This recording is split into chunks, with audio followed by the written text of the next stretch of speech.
आम्ही काय गैरसमज पसरवला देवेंद्र फडणवीसांनी सांगावं. भुजबळांचं ऐकून फडणवीसांनी मराठा आंदोलकांवरील गुन्हे मागे घेतले नाहीत, मनोज जरांगेंचा आरोप.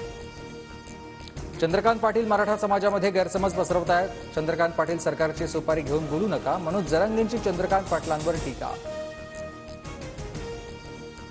मराठ्यांना त्रास देणाऱ्या ओबीसी नेत्यांना पाडा. परभणीतील सभेतून मनोज जरांगेंचा हल्लाबोल. उद्धव ठाकरेंचा मनोज जरांगेंना फोन. रॅलीत असल्यानं नंतर बोलतो. मनोज जरांगेंचा उद्धव ठाकरेंना निरोप. मनोज जरांगेंनी मागण्या पूर्ण झाल्या तरी लढावं. 288 मधील एससी एसटींच्या जागा सोडून इतर सर्व जागांवर गरीब मराठा उमेदवार द्यावे. वंचितच्या प्रकाश आंबेडकरांचं वक्तव्य. छत्रपती संभाजीनगरमध्ये भाजपला धक्का. माजी महापौर राजू शिंदेंसह 6 नगरसेवकांचा ठाकरे गटात प्रवेश. शिवसंकल्प मेळाव्यात उद्धव ठाकरेंच्या उपस्थितीत पक्षप्रवेश.